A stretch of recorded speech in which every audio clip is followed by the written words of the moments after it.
person gets hit, and it is so catastrophic that they just don't even remember what happened. There are the remnants left over from this bike, a new e-bike that this guy bought just so he could get to his new job.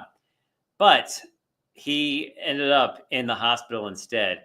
And there he is. Tony Eckinger bought the e-bike so he can get to work. But then he ended up in a crash, and he's got a long road to recovery, as you can see right there. So he thanks the person who stopped for maybe saving his life. He was choking on the blood that was there. It was just so much of it. Family demanding answers. They want to know more about what's happening here. There he is in better times right there. Broken arm, a lot of dental work is what he's going to need. Now, the vehicle that hit Eckinger did not leave the scene. And Eckinger was crossing when it wasn't clear to do so, they say. So maybe there's some fault issues there. But in the meantime, it's going to be a long road to recovery for this guy. And they're looking for some help. We will keep you updated on what his family needs. Let's get to a fatal fire. It was 2 people who died, a number of pets as well. This is a nasty one in Lower Paxton Township. You're going to see some of the people arriving on the scene here. 4 dogs dead in this house in Lower Paxton. 33-year-old Elise Saucedo is one of the victims. The other one is a male who wasn't identified yet. So just really a tough situation. This is on Fairfax Drive. Happened around 10 a.m. yesterday morning. Reports of a fire, people trapped inside. And from there, you get the result of 2 people dead, 4 animals. They did recover some animals that were on the front lawn, and they were taken to the local Humane Society to try to help them out. But real rough situation here, a deadly fire. They're still going to perform some autopsies and learn some more about this as we go for the days ahead. Let's talk about eggs. The numbers are coming down. That's good. I think yesterday, I went at $4.99 for 12 large white eggs. Not bad, right? Same place. I think it was $7.99 just a couple weeks ago. So price of eggs have come down. But now we have a different issue. Food Safety and Inspector Services announcing 200,000 pounds of liquid egg products like the ones you're seeing here, the egg beaters. You just pour these in. It's a little bit easier than not cracking the egg sometimes. There's the different version right there, the Bob Evans version. So Cargill Kitchen Solutions is part of this. They say a cleaning solution may have got into some of this stuff. So you're seeing some of the actual identification numbers here. This is pretty specific. So make sure you go to their websites, check out what you're supposed to get rid of. The one we're pointing out is G1804. As you can see right there, the top left, G1804. That's kind of the number they're looking at there. But this could be other ones as well. So the pourable stuff, the egg beaters, and the other version you're going to see here, the different brand, those are the ones to look for. There's the Bob Evans, better in eggs. So keep that in mind. You can't, consume this stuff. Could be pretty bad. And I want to make you aware of that. So from eggs to what? Torpedoes is what we're talking about. The torpedo bats. Have you heard about this yet? So we just started the baseball season last week and then into the weekend. And apparently, this is kind of smart. I'm not going to lie. The New York Yankees, they have decided that, if you can't beat them, torpedo them. You're seeing the 2 bats right there. You see how the top one seems thicker? Well, it kind of is. The barrel of the bat is longer. So the sweet spot is in kind of a different place. Apparently, they did some looking into their own players, and they found that some were not hitting the right spot enough. So you want to hit in the meaty part of the bat, which would be just between where the writing is on both of them. Okay. So we got that cursor there. So you want to start where it says Oakland Athletics or New York Yankees and then go left from there. That's the spot you want to hit. The problem is they found out a number of their hitters just weren't doing it enough, and they knew where they were hitting. They were hitting it closer to the label, which is where you see the LS stuff down there. So what they did was they reimagined the bats, and they kept them within the parameters to keep them legal, but they changed where the meaty part of the wood is, and you can see it sort of looks elongated there. So once again, legal, but they're calling these torpedo bats because of the shape, how it kind of goes out bulging and then just goes straight back from there, kind of like a torpedo would look. Some fun memes online if you want to check those out and whatever. I threw some crazy ones on there too. It looks like Paul Bunyan just holding this big telephone pole. So it's legal. Yankees are doing it a little more than others. Adley Rushman from the Orioles, I heard, has one as well. Okay. There's a few out there. And they play with them during spring training. They're legal. They got used to them, and they are hitting some home runs. The New York Yankees hit 12 home runs in the last 11 innings. Is that right, Jeff Passan? He knows what he's talking about. So, yeah, it could be just an extreme weekend, but it could be these guys who normally would have been hitting on the wrong side of the bat, so it would be like a pop-up or they would like break the bat or whatever. Now, all of a sudden, that's a good swing, and so they may have to look into changing this rule or outlawing the bats or whatever, but innovation, man.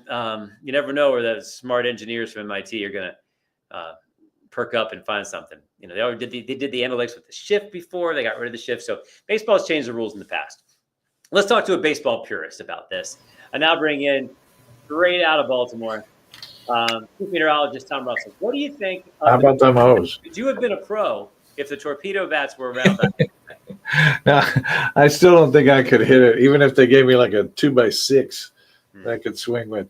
No, I don't think it would have helped me. It was the whole eye-hand coordination. I swung and missed a lot. I was a baseball player. I was more of a. What do you think? It seems like amazing technology, really. You know, it's you always wonder, MIT, what do you do? I make baseball bats, right? Like, they're paid. It's a job, and kudos to the Yankees, as much as I hate them, for thinking about this and getting involved in the day and figuring it all out. And does everyone start using these and we start getting softball scores, 16-12 or something like that? I don't know. Yeah, it seems like any advantage you can get, pine tar back in our day, the steroid scandal. What are you talking about? I didn't have pine tar. I mean, the players had pine tar. You didn't use pine tar, did you? You had a metal bat. That's true. Like I said, I couldn't hit anyway. So. Oh, all right. You were a football guy, right? Weather-wise, can we talk weather? I was going to say, what sport did you play? You played football. Football, wrestling, and track, yeah. Right, okay. No, I played baseball as a kid, though. Right. When I got to high school, I couldn't hit, and they figured out I couldn't hit. So. Right, they figured out. Anyway, I do take a swing and a miss tomorrow. Look at this temperature ride. Oh, man. Huh. So it gets much colder overnight, Jill D, and then we don't get out of the low and mid-50s, so it's windy again. It feels like as we turn the calendar to April, we're going back to like the beginning of March.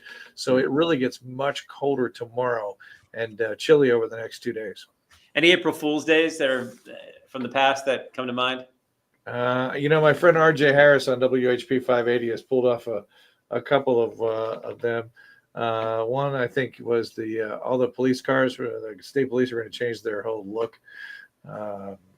Stuff like that I always think is fun. How about you?